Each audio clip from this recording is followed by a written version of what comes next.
Good morning to all the future officers. Current affairs की series में 19th of May पर हम पहुंच चुके हैं और यहाँ पर द हिंदू पीआईबी के जो करंट अफेयर्स हैं उसको हम एमसीक्यू के थ्रू कवर करने वाले हैं। This is brief introduction about me. My name is Prince Luthra, all India rank 577 from UPSC CSC 2014 batch. और आपके जो भी डाउट्स होते हैं वो आप मुझे @prince_लूथरा पे टेलीग्राम करके पूछ सकते हैं। चलिए आज के जो टॉपिक्स हैं वो देख लेते हैं जो आज हम डिस्कस करने वाले हैं। तो लेजिस्लेटिव काउंसिल के ऊपर हमारा डिस्कशन होगा, एनसीएमसी को डिस्कस करते हुए सिक्किम के बारे में जानेंगे, आईसीजीएस आरएमएन क्या है ये डिस्कशन करेंगे, एक पर्टिकुलर पोर्ट को लेकर भी डिस्कशन रहने वाला है, आईपीआर को लेकर हमारा डिस्कशन होगा।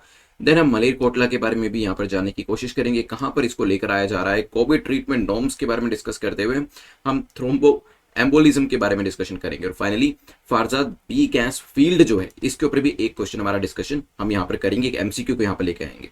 आप में से कुछ लोगों ने मुझे मेल किया था कि जिन लोगों ने 50 डेज की सीरीज या 100 डेज की सीरीज है उसको सब्सक्राइब किया है, क्या उसको वो 200 डेज में ट्रांसम्यूट या ट्रांसफर करा सकते हैं। तो इसके लिए netmoc.is@gmail.com के ऊपर मेल कर दीजिएगा और इस चीज़ का जो रिप्लाई है वो आपको मिल जाएगा।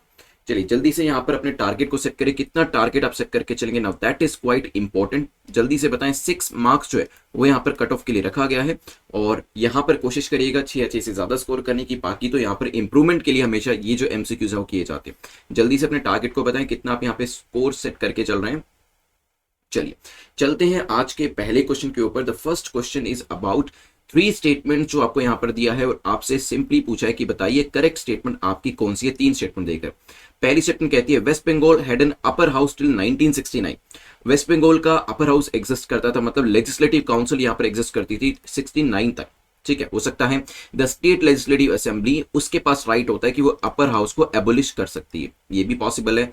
सच a resolution has to be passed by simple majority. Simple majority से ये जो रेजोल्यूशन है वो पास भी किया जाता है। देखिए अभी वेस्ट बंगाल काफी न्यूज में है क्योंकि वेस्ट बंगाल में जो तृणमूल कांग्रेस है वो जीत चुकी है, लेकिन वहां की जो सुप्रीमो है, उनकी पार्टी की जो हेड है जो कि चीफ मिनिस्टर बन रहे हैं, वो यहाँ पर इलेक्शन को हार गए हैं। और आप जानते हैं कि यहाँ पर मैंने तब भी डिस्कशन किया था कि 6 मंथ्स में उनको जीत के आना पड़ेगा। उनके साथ साथ जो फाइनेंस मिनिस्टर ऑफ स्टेट है वो भी यहाँ पे इलेक्ट नहीं हुए हैं। तभी यहाँ पे लेजिस्लेटिव काउंसिल को बनाने के लिए एक मीटिंग करी गई थी और उस मीटिंग में डिसाइड किया गया कि एलसी जो है उसको लेकर आया जाएगा, क्योंकि लेजिस्लेटिव काउंसिल से जीत कराना काफी आसान होता है और आपको जो पूरा लेजिस्लेटिव असेंबली का प्रोसेस होता है इलेक्शन का, उससे होकर गुजरना भी नहीं पड़ता है। राइट, तो यहाँ पे West Bengal had an upper house till 1969। तो यस 1969 तक यहाँ पर अपर हाउस एग्जिस्ट करता था, उसके बाद इसे एबोलिश कर दिया गया।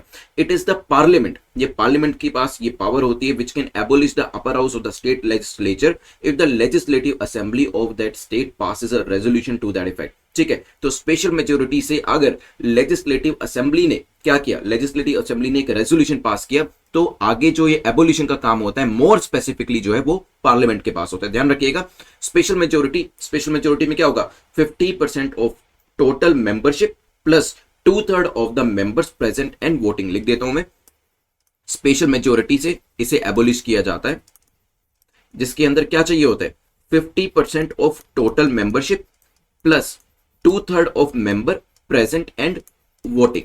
जब ये कंडीशन सेटिस्फाई होती है और इसके थ्रू रेजोल्यूशन स्टेट असेंबली के अंदर पास कर दिया जाता है, पार्लियामेंट जो है वो एबोलिश करती है इसको, ना कि स्टेट लेजिस्लेटिव असेंबली। तो यहाँ पे जो टर्मिनोलॉजी है, जो आप फ्रेज दी गई है, वो यहाँ पर आपको गलत दी गई है। सच ए रेजोल्यूशन को सिंपल मेजोरिटी से पास किया जाता है, ये भी गलत है क्योंकि मैंने आपको बताया स्पेशल मेजोरिटी से इसे पास किया जाता है। हालांकि जो पहली स्टेटमेंट आपकी वो करेक्ट हो जाती है, आंसर आपका हो जाएगा ए। मुझे कमेंट सेक्शन में ये बताइएगा कि अगर हम इसे स्पेशल मेजोरिटी से एबोलिश कर रहे हैं, किसको, आपकी काउंसिल को, तो इसे बनाने के लिए कौन सी मेजोरिटी चाहिए होती है? क्या सिंपल मेजोरिटी चाहिए होती है, स्पेशल मेजोरिटी चाहिए होती है, या फिर किसी दूसरी तरीके की कोई एब्सोल्यूट मेजोरिटी या कोई मिसलेनियस मेजोरिटी जो है वो यहां पर जरूरत पड़ती है? इसके बारे में मुझे कमेंट सेक्शन में जरूर बताइएगा। चलते हैं यहां पर नेक्स्ट क्वेश्चन के ऊपर डिस्कशन हम कर लेते हैं। सेकंड क्वेश्चन हमारा एनसीएमसी को लेकर है, पूछा गया जो आपकी नेशनल क्राइसिस मैनेजमेंट कमेटी जो है इसको लेकर 3 स्टेटमेंट्स आपके सामने हैं। So this is the topic और पूछा गया करेक्ट इसको लेकर कौन सी है। नेशनल क्राइसिस मैनेजमेंट कमेटी जो है कैबिनेट सेक्रेटरीज के द्वारा हेड करी जाती है, पॉसिबल है। It deals with disaster relief and crisis management के साथ ये डील करती है और ये आपके मिनिस्ट्री ऑफ होम अफेयर्स के अंडर आती है। 3 स्टेटमेंट्स आपके सामने हैं, सोच के बताइएगा एनसीएमसी को लेकर कौन सी स्टेटमेंट आपकी ठीक होगी। चलिए सो यहाँ पर इट्स अ डेडिकेटेड कमेटी, एक डेडिकेटेड कमेटी है जिसके अंदर रिप्रेजेंटेशन काफी सारी मंत्रालयों से होता है, काफी सारी मिनिस्ट्री से होता है, और काफी सारे सेक्रेटरीज जो है वो यहाँ पर इसको हेड भी करते हैं। Now this is setup by the central government, ताकि जो डिजास्टर रिलीफ है और क्राइसिस मैनेजमेंट है इसके अंदर ध्यान दिया जा सके। NCMC and cabinet committee on security are consider to be the top level decision making body. तो एनसीएमसी हो गई, और दूसरी तरफ कौन सी है, कैबिनेट कमेटी ऑन सिक्योरिटी। तो काफी बड़े लेवल के डिसीजन जो है वो इनके द्वारा लिए जाते हैं, किस चीज को लेकर, with respect to disaster management. It is going to be chaired by a meeting on disaster और for the disaster related measures. और अभी भी आपका जो एक साइक्लोन है टोटे करके, उसको लेकर भी यहां पर जो मीटिंग है इसके द्वारा करी गई है। नाउ एनसीएमसी के ऊपर आते हैं, तो एनसीएमसी जो है नेशनल क्राइसिस मैनेजमेंट कमेटी, इसे कैबिनेट सेक्रेटरी जो है वो हेड करते हैं। तो पहली जो स्टेटमेंट आपकी ठीक हो जाती है। सेकंड स्टेटमेंट की बात करें, काफी कॉमन सेंस वाली स्टेटमेंट थी, डिजास्टर रिलीफ को लेकर, क्राइसिस मैनेजमेंट को लेकर। अगर आपको एनसीएमसी की फुल फॉर्म पता होती तो आप सेकंड स्टेटमेंट को आपने इजीली डेफिनेटली मार्क कर दिया होगा, बट यहां पर ये एमएचए के अंदर नहीं आती है।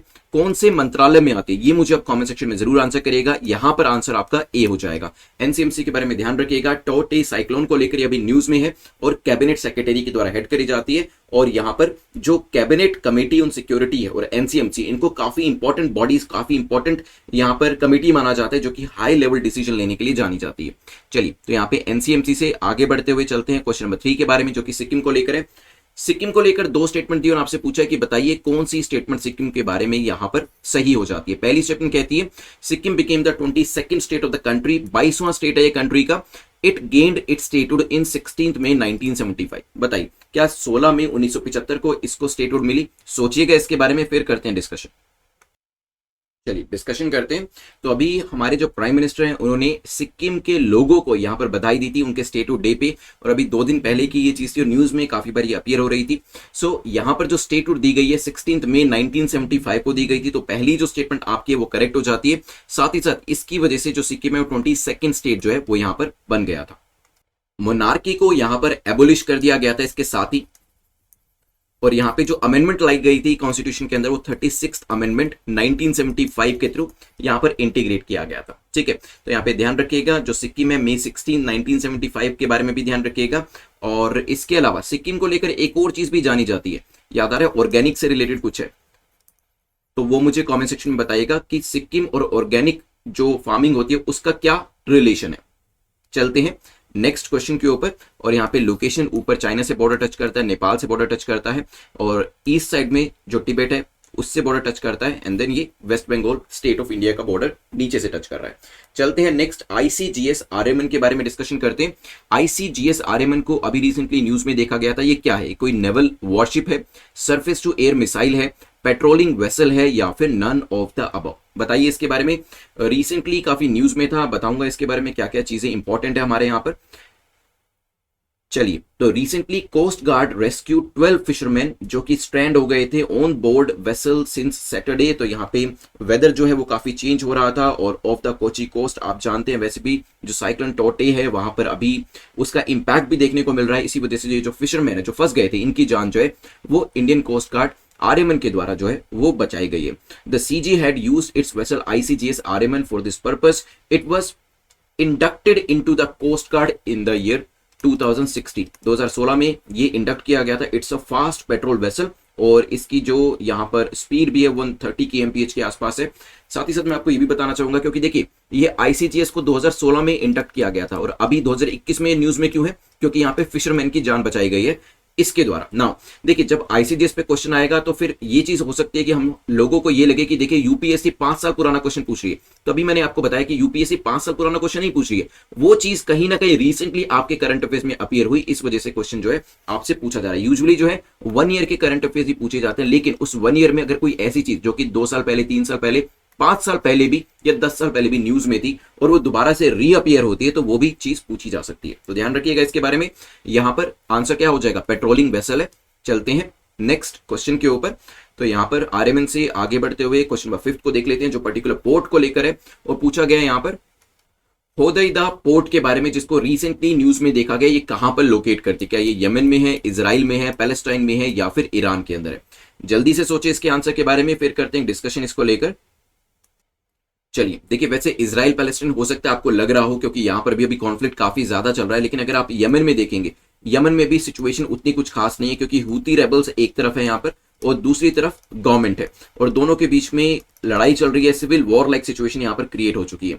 और ये जो आपका पोर्ट है, जो हुदैदा पोर्ट है, ये लोकेट करता है यमन के अंदर, और ये अपने आप में काफी इंपॉर्टेंट पोर्ट माना जा रहा है। इसे रे ऑफ होप भी माना जा रहा है। क्यों रे ऑफ होप कहने का रीजन इसका यही है, क्योंकि ये जो पर्टिकुलर पोर्ट है, यहीं से ही सारा ह्यूमैनिटेरियन एड जो है, वो सारा बेनिफिट जो फॉरेन ह्यूमैनिटेरियन एड यहां पर आ रहे हैं, लोगों को जो हेल्प करी जा रही है, असिस्टेंस दी जा रही है, वो सभी इसके थ्रू ही पहुंचाई जा रही है। रिसेंटली हूती रेबल ने जो ऑयल रिच मरीब रीजन है यमन का, उसको भी अटैक किया था, और तब भी हमने इसके बारे में डिस्कशन किया था, राइट। चलिए, तो आंसर क्या हो जाएगा यहाँ पर? A will be the correct answer. ध्यान रखिएगा, this is the location, Houthi control region यहां पर बताया हुआ है। साथ ही साथ आप देखेंगे this is the government control region and this is the Hodeidah port, जहां से जितना भी यहां पे फॉरेन असिस्टेंस है वो यहां से मिल रहा है। ठीक है, तो ध्यान रखिएगा इसके बारे में। एंड यहां पर येमन है, और ऊपर देखेंगे तो यहाँ पे सीरिया भी आपको दिखाई दे रहा है, सऊदी अरेबिया, ओमान भी यहां पर दिखाई दे रहा है। This is the gulf of Aden, right. चलिए क्वेश्चन नंबर 6 पे जाने से पहले crack UPC exam in 100 days का जो क्रैश कोर्स है, आप इसके अंदर एनरोल करा सकते हैं। इसमें बेसिकली आपको जो 2 आवर्स हैं डेली बेसिस पे, कम से कम जो इसमें 2 घंटे वो आपको इन्वेस्ट करने पड़ेंगे। And once you give your 2 hours, आपकी जो प्रिपरेशन है वो आप बेहतर बना सकते हैं। जो कोर्स जो है लार्जली जो डिजाइन किया गया है, 2 घंटों को ध्यान में रखकर इसे डिजाइन किया गया, और जो वर्किंग प्रोफेशनल्स हैं या फिर जो यहाँ पर मदर्स हैं जो कि यहाँ पे ज्यादा टाइम नहीं दे सकते हैं और फैमिली को टाइम देना होता है या फिर जॉब को टाइम देना होता है, तो वो यहाँ पर 2 घंटे के अंदर जो इंपॉर्टेंट लेक्चर्स होते हैं वो अपने देख सकते हैं, उसकी प्रिपरेशन कर सकते हैं। Now this particular course is targeted for the prelims, upcoming prelims exam, जो कि आपको प्रीलिम्स 2020 के अंदर हेल्प करेगा काफी ज्यादा क्विक रिविजन करने के अंदर भी, या फिर अगर आपने रिविजन नहीं किया, मतलब पहले से कुछ प्रिपेयर नहीं किया, तो उसकी प्रिपरेशन के अंदर भी आपके जो स्टैटिक पोर्शन होता है, एनवायरमेंट, पॉलिटी, हिस्ट्री या फिर ज्योग्राफी हो गया आपका, इन सब सब्जेक्ट को कवर करने के लिए, राइट। सिमिलरली जो आपका 200 डेज का क्रैश कोर्स है, आप इसमें भी एनरोल करा सकते हैं। यहां पर प्रीलिम्स के साथ साथ आपको जो डेली आंसर राइटिंग है वो भी यहां पर मिल जाती है, तो यहां पे मेंस का जो कंपोनेंट है वो भी दिया गया है। तो अराउंड 2.5 आवर्स आपको यहां पर देने पड़ेंगे डेली बेसिस पे, but once you give 2.5 hour जो भी आप दे सके यहां पर, उसके बाद जो प्रिपरेशन आपकी है वो काफी सही हो जाएगी, और आपके जो प्रीलिम्स के अंदर जो मॉक टेस्ट आप दे रहे थे, अगर वहां पे 60-70 का स्कोर कर रहे थे,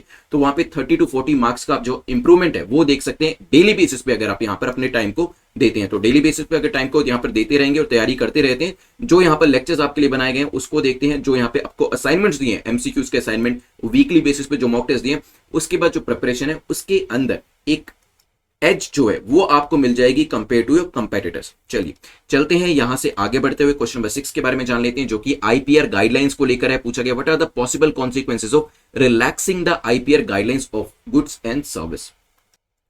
यहां पर स्टेटमेंट्स को देखेंगे, 3 स्टेटमेंट दिए। पहली कहती है it affects the spirit of innovation, research and development, हो सकता है। Chances of profiteering and sub standardization of goods can take place, ये भी हो सकता है। Technology transfer and scaling up of manufacturing can take place. बताइए आईपीआर गाइडलाइंस को रिलैक्स करने पे क्या होगा? जब इंटेलेक्चुअल प्रॉपर्टी राइट्स को रिलैक्स करते हैं, कॉमन सेंस को यूज करेंगे तो इजीली आंसर कर पाएंगे। जब इंटेलेक्चुअल प्रॉपर्टी राइट्स का रिलैक्सेशन होता है तो उससे क्या क्या किया जा सकता है? नाउ पहली चीज तो यह है कि जो इनोवेशन है, क्योंकि जिस व्यक्ति ने इतना पैसा लगाकर या फिर अपना इतना टाइम लगाकर किसी चीज को बनाया है, तो वहां पर इनोवेशन का कोई भी आपको यहां पर एनकरेजमेंट नहीं मिलेगा। मान लीजिए आपने आज एक वैक्सीन बनाई, या फिर आपने आज एक कोई पर्टिकुलर मशीनरी बनाई, कोई पर्टिकुलर वेबसाइट को बनाया, कोई पर्टिकुलर दवा को बनाया, किसी भी चीज को आपने बनाया अपना पैसा लगा के, अपना टाइम लगा के, उसके बाद उसके ऊपर आपको प्रोटेक्शन नहीं मिलता है, इंटेलेक्चुअल प्रॉपर्टी राइट्स नहीं मिलते हैं, कॉपीराइट नहीं मिलता है, जो भी चीज आप बना रहे हैं, तो डेफिनेटली वो आगे आने वाले लोगों को एक तरीके से एनकरेज नहीं करेगा कि वो इस तरीके की चीजों को बनाए। तो यहाँ पे जो पहली स्टेटमेंट है वो आपकी करेक्ट हो जाती है।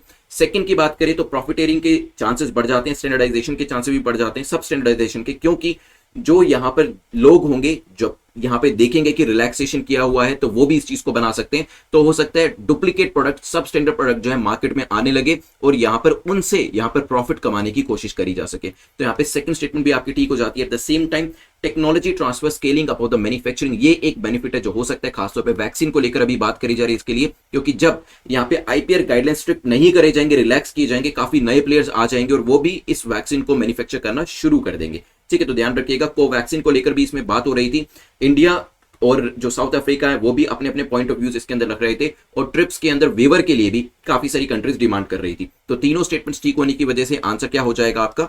D will be the correct answer. चलिए चलते हैं क्वेश्चन नंबर 6 से आगे बढ़ते हुए क्वेश्चन नंबर 7 को देख लेते हैं। क्वेश्चन नंबर 7 जो है पूछ रहा है कि इनमें से कौन सा करेक्ट नहीं है। 3 स्टेटमेंट्स आपको दिए। पहली स्टेटमेंट कहती है the central government decides upon the creation and abolition of new district. जो नए डिस्ट्रिक्ट बनाने होते हैं उसमें सेंट्रल गवर्नमेंट का रोल होता है कि वो किस तरीके से बनाने हैं, किस तरीके से खत्म करने हैं। This can be done through a law only. इसे एक लॉ के थ्रू ही किया जा सकता है। Recently Malerkotla became the 23rd district of Punjab. तो पंजाब के अंदर अभी एक नया 23वां डिस्ट्रिक्ट बनाया गया है जिसका नाम है मलेरकोटला। बताइए, सोचिए क्या आंसर होगा, फिर करते हैं इसको डिस्कशन। बताइए क्या हो सकता है आंसर इसका। चलिए, सबसे पहले तो ये ध्यान रखिएगा, कल मैंने आपको इस पूरे टॉपिक को शाम को पढ़ाया था, जो हमारा द हिंदू का 18 मई का करंट अफेयर्स का हमने फर्स्ट लेक्चर जो था अपलोड किया था। अगर आपने नहीं देखा है तो जो सेकंड चैनल है, सेकंड चैनल हमारा जो है दिस वन, इस पे जाके देख लीजिएगा। आज 19 में इसके ऊपर आएगा। डेली बेसिस पे जो द हिंदू और इंडियन एक्सप्रेस दोनों का जो एनालिसिस है वो इसके ऊपर आया करेगा। बहुत जल्दी एडिटोरियल जो है वो भी इसके ऊपर डाले जाएंगे। तो कल पहला वीडियो आया था और वहां पर मैंने इस न्यूज के बारे में अच्छे से बताया था। आप YouTube के ऊपर नेटमोक यूपीएससी को सर्च कर लीजिएगा, आपको ये जो चैनल है मिल जाएगा। नहीं मिलता है तो @prince_luthra पे मुझे मैसेज कर दीजिएगा। I will send you the link of the channel, ठीक है। क्योंकि डेली बेसिस पे अभी यहाँ पे हिंदू इंडियन एक्सप्रेस का एनालिसिस जो है वो अपलोड किया जाएगा और वहां से आप इस तरीके के जो वीडियोस हैं डेली बेसिस पे उसे देख सकते हैं और अपने द हिंदू को कवर कर सकते हैं, जिसके बाद द हिंदू पढ़ने की आपको जरूरत नहीं रहेगी। चलिए, तो एक बार क्वेश्चन के ऊपर वापस आते हैं। जो यहाँ पर क्वेश्चन पूछा गया, क्योंकि ये टॉपिक कल डिस्कस कर लिया था शाम को, देख लेते हैं यहाँ पर पूछा गया कौन सी स्टेटमेंट करेक्ट नहीं है। सेंट्रल गवर्नमेंट का रोल नहीं होता है इसके अंदर। मैंने आपको कल भी बताया था, central government does not decide. जो पूरी पावर है, कहीं की 90% जो पावर होती है वो किसके पास होती है, वो स्टेट गवर्नमेंट के पास होती है। अनफेटर्ड पावर होती है। सिर्फ कुछ ही ऐसे इंस्टेंसेस होते हैं जहां पर उनको कुछ मंत्रालयों से पूछना पड़ता है। जैसे एमएचए से कुछ एनओसी लेना पड़ता है। कई बार जब रेलवे स्टेशन का नाम चेंज करना होता है तो रेलवे मिनिस्ट्री से एनओसी लेना पड़ता है, ministry of earth and science से एनओसी लेना पड़ता है। अदरवाइज लार्जली जो पावर है वो राज्य सरकारों के पास होती है। वो चाहे तो नए डिस्ट्रिक्ट बनाए, वो चाहे तो जो पुराने डिस्ट्रिक्ट है उसको एबलिश करे, मर्ज करे, जो भी करना चाहते हैं वो कर सकते हैं। तो पहली स्टेटमेंट आपकी इनकरेक्ट हो जाती है। क्या ये लॉ के थ्रू ही किया जा सकता है? देखिए, ओनली की वजह से ये स्टेटमेंट गलत हो जाती है, क्योंकि यहां पर ये लॉ के थ्रू किया तो जा सकता है, लेकिन साथ ही साथ ये एग्जीक्यूटिव ऑर्डर के थ्रू भी किया जा सकता है। और काफी सारी राज्य सरकारें जो है वो लॉ का रास्ता नहीं चुनती है और लॉ को रास्ते जाना पसंद नहीं करती है, रादर वो एग्जीक्यूटिव ऑर्डर के रास्ते से जाना पसंद करती है, बिकॉज ये इजी होता है, कन्वीनियंट होता है। और यहां पर जब वो लेजिस्लेटिव असेंबली में जाएंगे ही नहीं तो उनको अपोजिशन का सामना भी नहीं करना पड़ेगा। तो ये एक इजी वे होता है जिसको ज्यादातर राज्य सरकारें जो अपनाती हैं। अभी रिसेंटली पंजाब के अंदर 23वां डिस्ट्रिक्ट जो मलेरकोटला है उसको बनाया गया है और यूपी के सीएम ने पंजाब के सीएम को कहा था, भाई आप ये जो कर रहे हो ये एक पर्टिकुलर रिलीजियस कम्युनिटी को और उनके वोट्स लेने के लिए कर रहे हो, क्योंकि इस पर्टिकुलर डिस्ट्रिक्ट के अंदर एक पर्टिकुलर रिलीजियस कम्युनिटी जो है उनकी संख्या ज्यादा रखी गई। ऐसा यहां पर एक्यूजिशन जो था वो यूपी के जो सीएम है उन्होंने लगाया था, ठीक है। देखिए, अब दोनों तरफ से अपने अपने पॉइंट ऑफ व्यूज रखे जाएंगे। यूपी के जो मिनिस्टर हैं, सीएम है, वो अपना पक्ष रखेंगे, लेकिन पंजाब के जो सीएम है वो अपना पक्ष रखेंगे। उन्होंने कहा कि देखिए ये जो चीज मैं लेके आया हूं this is for the administrative convenience, ये मैं एडमिनिस्ट्रेटिव कन्वीनियंस की वजह से लेकर आया हूं। तो यहां पर ऑफकोर्स जो सेंट्रल गवर्नमेंट है उनका काम यही है कि अपोजिशन को वो टारगेट करेंगे, अपोजिशन का काम यही है कि वो सेंट्रल गवर्नमेंट को टारगेट करेंगे। लेकिन एज अ सिविल सर्वेंट हमें दोनों पॉइंट्स को कंसिडर करके अपने एक करेक्ट आंसर को लिखना है मेंस के अंदर और एक अच्छा कंक्लूजन देना है। क्योंकि यहां पर देखिए सेंट्रल गवर्नमेंट गाइडेड आपकी यूपी गवर्नमेंट है, ठीक है। तो उन्होंने क्या कहा कि जो ये मलेरकोटला बनाया गया है यहां पर मुस्लिम्स की संख्या ज्यादा है। तो यहां पर क्या किया जा रहा है, यहां पे जो अपोजिशन मतलब कहा जाए पंजाब की जो स्टेट गवर्नमेंट है वो क्या कर रहे हैं, वो यहां पर वोट बैंक पॉलिटिक्स कर रहे हैं, ऐसा यूपी गवर्नमेंट का कहना है। लेकिन पंजाब गवर्नमेंट का क्या कहना है, उनका कहना यह है कि आप जो हमारे ऊपर इल्जाम लगा रहे हो वो बेबुनियाद है। हमने ये जो मलेरकोटला बनाया है वो इस वजह से बनाया क्योंकि डिस्ट्रिक्ट का साइज काफी बड़ा हो गया था और एडमिनिस्ट्रेशन करना मुश्किल हो रहा था, इसी वजह से हमने बनाया। आपको जब भी इस तरीके से एक कंट्रोवर्शियल चीज आती है दोनों पक्षों को सुनना है, दोनों पक्षों के पॉइंट्स को नोट डाउन करना है ताकि एग्जाम में आप दोनों तरफ से लिख सके। सिविल सर्वेंट का काम सिर्फ वन साइडेड आंसर लिखना नहीं होता है, आप दोनों तरफ के आंसर्स को प्लस माइनस या कहें माइनस प्लस दोनों ही चीजों को लिखेंगे और उसके बाद अपने कंक्लूजन को यहां पर आप देंगे, ठीक है। तो यहां पर किसी भी पार्टी के इन्फ्लुएंस में नहीं आना है, दोनों अपनी अपनी चीजें कहेंगी, लेकिन आपको एज ए सिविल सर्वेंट दोनों के पक्षों को कंसीडर करते हुए एक फैंटास्टिक कंक्लूजन लिखना है ताकि पढ़ने वाले को भी लगे दैट यू आर अनबायस्ड, उनको लगना चाहिए कि आप बायस नहीं है यहां पर किसी भी चीज को लेकर। चलिए, तो यहां पे आंसर क्या हो जाएगा, B will be your correct answer, क्योंकि यहां पे इनकरेक्ट आपसे पूछा था, ध्यान रखिएगा, नॉट करेक्ट पूछा है और पहली दो स्टेटमेंट्स आपकी इनकरेक्ट है, तो आंसर क्या होगा, बी। चलिए, क्वेश्चन नंबर 7 जो मलेरकोटला है वो मैंने आपको बता दिया। नेक्स्ट क्वेश्चन नंबर 8 को देख लेते हैं जो कि पूछ रहा है which of the following medicine therapy are in the ICMR approved covid treatment norms. तो इन तीनों में से कौन सी ऐसी मेडिसिन है या थेरेपी है जो कि ICMR के कोविड ट्रीटमेंट नॉर्म्स के अंदर अप्रूव करी गई है। क्या आइवरमेक्टिन इसके अंदर है, व्हाट अबाउट हाइड्रोक्लोरोक्वाइन, काफी पुरानी मेडिसिन है वैसे तो ये, मतलब फर्स्ट वेव के टाइम पर भी हमने इसको देखा था। प्लाज्मा थेरेपी, सोचिएगा इसके बारे में, फिर करते हैं डिस्कशन। चलिए देखिए, आईसीएमआर ने ड्रॉप किया है प्लाज्मा थेरेपी को अभी अभी कोविड ट्रीटमेंट को लेकर, क्योंकि कुछ टाइम पहले लैंसेट जर्नल जो है आपका, इसके अंदर भी यूके की एक स्टडी करी गई थी 5000 लोगों के ऊपर, डबल ब्लाइंड ये एक्सपेरिमेंट किया गया था और वहां पाया गया था कि जो प्लाज्मा थेरेपी है, जिसको हम सीपीटी कहते हैं, कॉन्वलेसेंट प्लाज्मा थेरेपी, जिसके बारे में हम क्वेश्चन पहले डिस्कस कर चुके हैं। अदरवाइज अब May 18 कल के जो करंट अफेयर्स थे, जो शाम को हमने डिस्कस किए थे, द हिंदू का एनालिसिस, उसमें देख लीजिएगा, उसमें भी मैंने ये काफी अच्छे से पढ़ा है।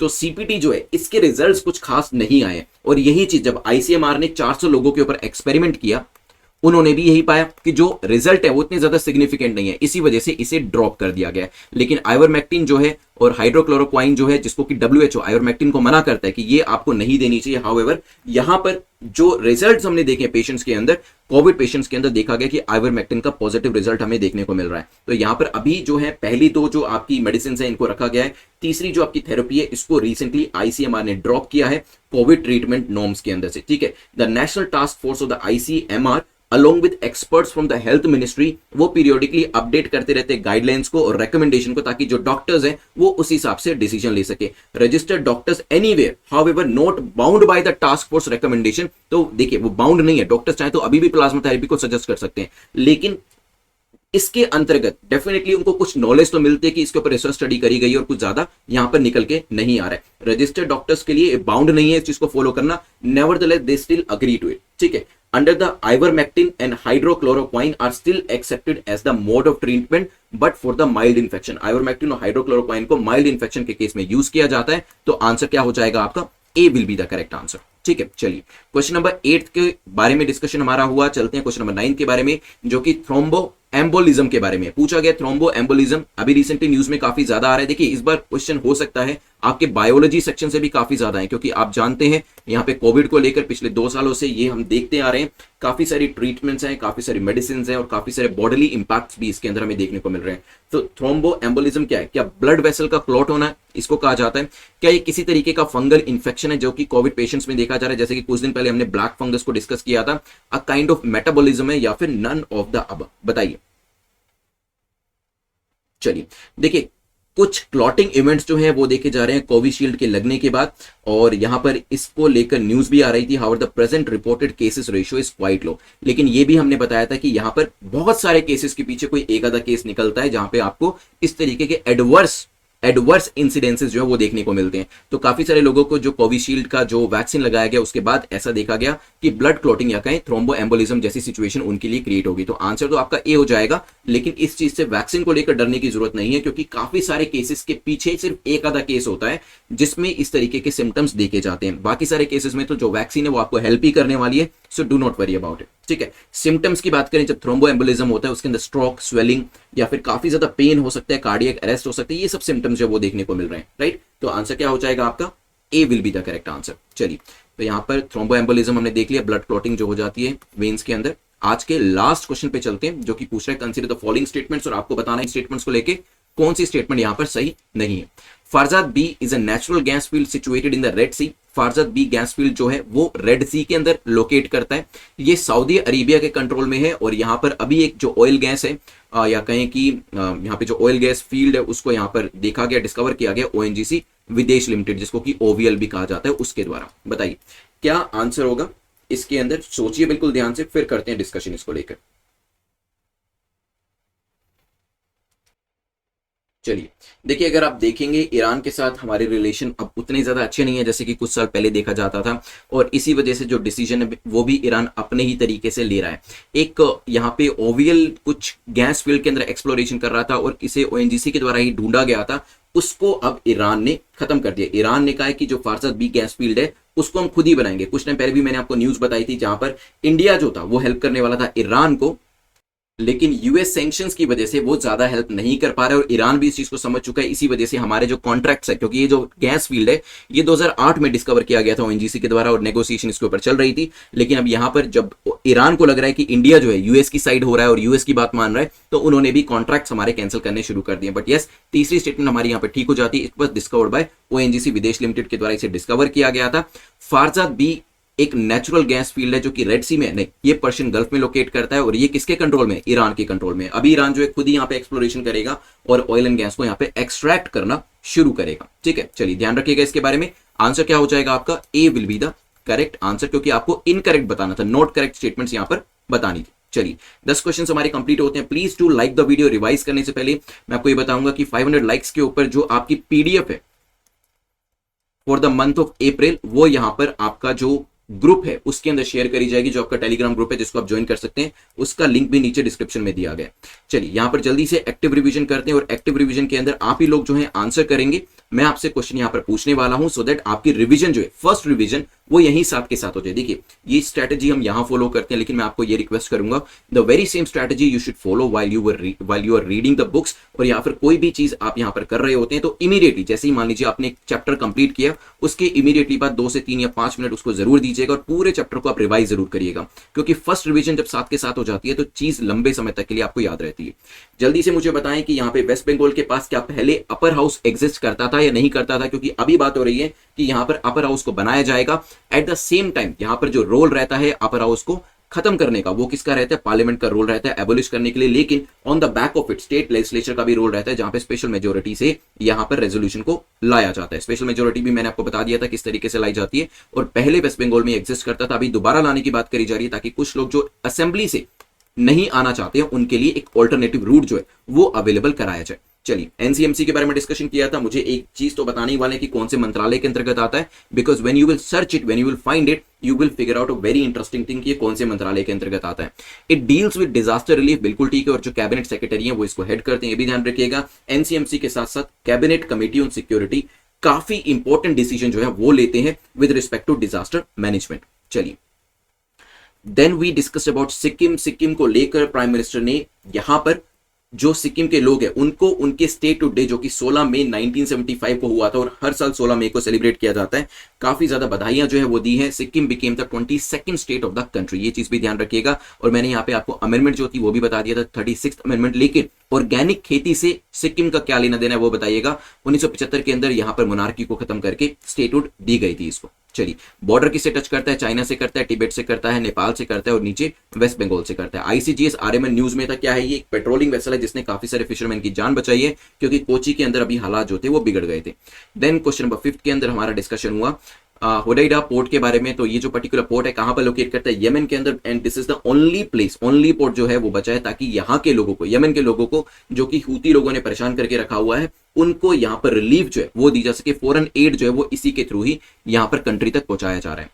यहाँ पर क्वेश्चन नंबर 6 पे जाने से पहले ये चीज क्रैश कोर्सेज जो है उसको आप exam.netmock.com पे जाकर एनरोल करा सकते हैं, और अगर यहाँ पे 2 घंटे का टाइम आप दे पाएंगे तो यहाँ पे क्वालिटी स्टडी आपकी हो पाएगी। देखिए आपके काफी सारे कंपेटिटर्स होंगे जिनके पास पूरा दिन अवेलेबल होगा स्टडी करने के लिए, सो आई कैन अंडरस्टैंड कि रहता है कि सामने वाले के पास काफी सारा घंटे हैं, काफी सारा टाइम है, और मेरे पास उतना टाइम नहीं है because I am doing the job, या फिर मुझे कोई और काम है घर के ऊपर, घर के पास कोई, घर के अंदर कोई इशू है।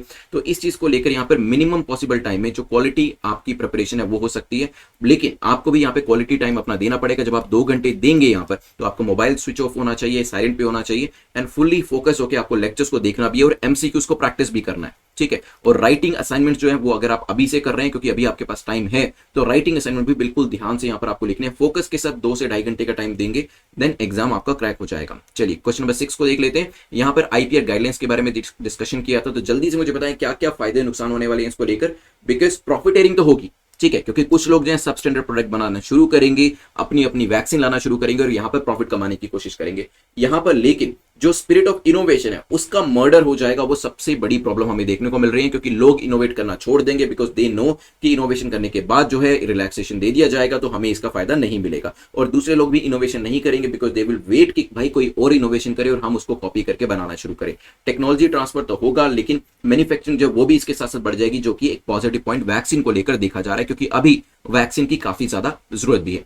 देन वी डिस्कस्ड अबाउट की 3 स्टेटमेंट देखे, कौन सी स्टेटमेंट यहां पर गलत है। हमने पंजाब का पूरा केस देखा था जहां पे मलेरकोटला को लेकर आया गया है, मुस्लिम पॉपुलेशन, ऐसा यूपी के सीएम ने कहा है कि यहां पर ज्यादा होगी, तो यहां पर जो पर्टिकुलर गवर्नमेंट है पंजाब गवर्नमेंट, वो वोट बैंक पॉलिटिक्स के लिए ऐसा कर रही है। On the contrary Punjab government का ये कहना है कि हमने इसे एडमिनिस्ट्रेटिव कन्वीनियंस के लिए बनाया। ना दोनों चीजें अपनी अपनी जगह पे ठीक दिखाई देती है, लेकिन क्वेश्चन जब मेंस में या फिर इंटरव्यू में आपसे पूछा जाता है, आपको अपना ओपिनियन वहां पर रखना पड़ेगा। सेंट्रल गवर्नमेंट ने यहाँ पे क्या उसके पास पावर होती है? तो नहीं, सेंट्रल गवर्नमेंट के पास पावर नहीं होती है, होती तो शायद वो रोक भी देते। यहाँ पर स्टेट गवर्नमेंट के पास पावर होती है विद सर्टेन एक्सेप्शन, जो कि मैंने कल के लेक्चर में डिस्कस किया था, प्लीज उसे देख लीजिएगा। देन हमने डिस्कशन किया था यहाँ पर क्वेश्चन नंबर 8 को, जो कि कोविड ट्रीटमेंट को लेकर है। तो किसको यहाँ पे ड्रॉप किया गया? देखिए आइवरमेक्टिन, हाइड्रोक्लोरोक्वाइन तो इसमें थे ही, प्लाज्मा थेरेपी भी हुआ करती थी, लेकिन अभी प्लाज्मा थेरेपी के जो रिजल्ट्स हैं उतने सिग्निफिकेंट नहीं है, इसी वजह से इसको ड्रॉप किया जा रहा है। और यहाँ पे आईसीएमआर जो अपनी नई गाइडलाइंस के साथ आ रहा है, जिसको डॉक्टर्स जो है वो मान भी सकते हैं, ना भी माने, उनकी मर्जी है। देन डिस्कशन हमारा हुआ क्वेश्चन नंबर 9 में थ्रोम्बो एम्बोलिज्म को लेकर। ये क्या होते हैं? ब्लड क्लॉटिंग, जो आपकी क्लॉटिंग होती है ब्लड की वेसल्स के अंदर, वो यहाँ पे कोविड-19 पेशेंट्स के अंदर देखा जा रहा है। देन हमने फार्जर बी गैस फील्ड के बारे में जाना था, किस कंट्री के अंदर है, जल्दी से बताएं। ओएनजीसी ने इसे डिस्कवर किया था, लेकिन अभी जो है ओएनजीसी के हाथों से इसे ले लिया गया है, क्योंकि इंडिया माना जा रहा है कि वो यूएस के साथ साइड कर रहा है और यूएस के सैंक्शन को मान भी रहा है। फर्जत बी गैस फील्ड जो है ईरान के अंदर है और ये पर्शियन गल्फ में सिचुएट करता है, ये चीज भी ध्यान रखिएगा। इसके बाद हमारे जो 10 क्वेश्चंस हैं वो हमने यहाँ पे कर लिए हैं, और यहाँ पे जो 19 में है और 18 में है इसको जरूर कर लीजिएगा। प्रीलिम्स का जो क्वेश्चन आंसर करना है जल्दी से मुझे बताइएगा, आयरन डोम क्या है? ठीक है, कल हमने डिस्कस किया था आयरन डोम के बारे में, आयरन डोम क्या है ये मुझे बताइएगा। मेंस का जो क्वेश्चन है वो मैं अभी आपसे पूछता हूं। क्वेश्चन जो मेंस का आपको दिया वो यही है कि do you think creating new districts by many states is it a good exercise और is it a good precedence for our country? तो क्या हमारे देश के लिए ये एक अच्छी चीज है? अगर आप देखेंगे जो 2011 का सेंसस था उसके हिसाब से नंबर ऑफ डिस्ट्रिक्ट्स कितने हुआ करते थे, और अगर 2021 में देखेंगे जो नंबर है अराउंड 150 से 200 का यहाँ पर डिफरेंस आपको देखने को मिलेगा। वैसे जो लेक्चर आप देखेंगे उसमें मे 18 का जो लेक्चर द हिंदू का एनालिसिस देखेंगे, वहां पर मैंने नंबर्स वगैरह आपको सब बताएं, तो ये काफी बड़ा नंबर जो है उसका डिफरेंस आपको देखने को मिलता है। तो ऐसा कोई एक स्टेट नहीं है, काफी सारे स्टेट्स ऐसे हैं जो नए नए डिस्ट्रिक्ट्स फॉर वेरियस रीजंस यहां पर लेके आ रहे हैं। तो आप मुझे बताइएगा कि क्या ये सही प्रेसिडेंस है या फिर ये हमें प्रॉब्लम भी कर सकता है फ्यूचर के अंदर? इसका आंसर करिएगा, क्योंकि प्लस माइनस आप दोनों बताएंगे और उसके बाद फिर अपने आंसर को कंक्लूड करेंगे और जस्टिफाई भी करेंगे। जो आंसर आपको इंटरव्यू का करना है वो मुझे करिएगा, Nepal is siding with China. आप देखते हैं कि अभी कुछ टाइम पहले चाइना ने एक मल्टीलेटरल मीटिंग करी जिसके अंदर पाकिस्तान, नेपाल, बांग्लादेश और अफगानिस्तान गए थे। अफगानिस्तान और बांग्लादेश तो फिर भी काउंटर कर देते हैं कई बार चाइना को और इंडिया की साइड ले लेते हैं। पाकिस्तान से हम कभी ये एक्सपेक्ट ही नहीं करते कि वो इंडिया की साइड लेगा, लेकिन नेपाल जो है कभी जो इंडिया की साइड लिया करता था और हमें चाइना से ज्यादा वेटेज दिया करता था। 2014-15 का वो टाइम था जब इसने चाइना कार्ड प्ले करना शुरू किया इंडिया से, और इंडिया से ये दूर होता चला गया। नाउ अब इसे अपनी डिप्लोमेसी को यूज करते हुए या अदरवाइज हम कैसे दोबारा से भारत की साइड लेके आ सकते हैं, ये आपको इंटरव्यू के अंदर आंसर करना है। चलिए, तो यहाँ पे यूपीएससी मेंस का जो ग्रुप है वहां पर मेंस का आंसर सबमिट कर दीजिएगा, इंटरव्यू का जो ग्रुप है वहां पर इंटरव्यू का आंसर सबमिट कर दीजिएगा। Now you can submit these answer because अभी इंटरव्यू को और मेंस के आंसर भी आप सबमिट कर सकते हैं। अभी आपके जो प्रीलिम्स का पेपर है उसको टाइम बचा हुआ है, तो यहाँ पे आप इजिली आप इन सब चीजों का आंसर कर सकते हैं। पहले होता तो मैं आपको मना करता कि मेंस के आंसर लिखने बंद कर दीजिए, क्योंकि सिर्फ एग्जाम को 40 दिन बचे हुए हैं, लेकिन अभी आपके पास अच्छा खासा टाइम है, आप इनको यहां पर आंसर्स को सबमिट कर सकते हैं। और यहां पर मैं आपसे ये भी रिक्वेस्ट करूंगा कि जो सेकंड चैनल है वहां पर जाके जो वीडियोस हैं उसको जरूर देख लीजिएगा, क्योंकि यहां पर काफी सारी चीजें मैं खुद भी फील करता था कि मुझे 30 मिनट के अंदर अपना एमसीक्यू का लेक्चर जो है वो कंप्लीट करना होता है, लेकिन कई बार एक्सप्लेनेशन इतनी ज्यादा होती है कि वो 30 मिनट के अंदर कंप्लीट हो ही नहीं पाता। जैसे कि आज भी जो मलेरकोटला का इशू था, मैं ज्यादा डिस्कस करना चाहता था, पंजाब का जो इशू था, लेकिन नहीं कर पाया। तो उसी वजह से यहां पर हम करंट अफेयर्स डेली बेसिस पर डिस्कस करेंगे, ताकि इन लेंथ डिटेल के अंदर जो भी चीजें द हिंदू के अंदर आती हैं उसको हम यहां पर कवर कर पाए। ठीक है, चलिए, तो यहां पर जल्दी से अपने मार्क्स मुझे बता दीजिए, कितना आपने स्कोर किया है। 6 का टारगेट रखा गया था, 6 या 6 से ज्यादा है या कम है, जितना भी स्कोर किया है that is good for you now, because that will tell you your status कि आपकी स्टैंडिंग क्या है, क्या स्टेटस है आपका। आप क्या 7-8 का स्कोर करने वाले स्टूडेंट है, 5-6 का स्कोर करने वाले स्टूडेंट है, 2-3 स्कोर करने वाले स्टूडेंट है? क्योंकि जब आपको आपकी स्टैंडिंग पता चलेगी तभी आप धीरे धीरे इंप्रूव कर पाएंगे। जब आपको पता ही नहीं चलेगा कि आपका स्कोर कहां पर आ रहा है, तो वो बैरोमीटर तो आपको पता ही नहीं चला, आपको आपका स्टेटस तो पता नहीं चला, तो इंप्रूवमेंट करना भी थोड़ा सा मुश्किल हो जाएगा। तो यहां पे मैं आपको यही कहूंगा कि सेकंड टाइम जब आप देखते हैं तो सबसे पहले एनालिसिस जरूर करिएगा कि किन किन क्वेश्चन में गलती हुई, किस किस वजह से गलती हुई, मिसरीडिंग की वजह से, लैक ऑफ नॉलेज की वजह से, या कोई तीसरा रीजन था। साथ ही साथ जब आप नोट्स बनाते हैं वो अपने भी जरूर बना लीजिएगा सेकंड टाइम अराउंड के अंदर, because these notes will help you a lot during the examination. Telegram का लिंक आपको नीचे डिस्क्रिप्शन में मिल जाएगा। Thanks for watching this video, have a nice day, take care, good bye.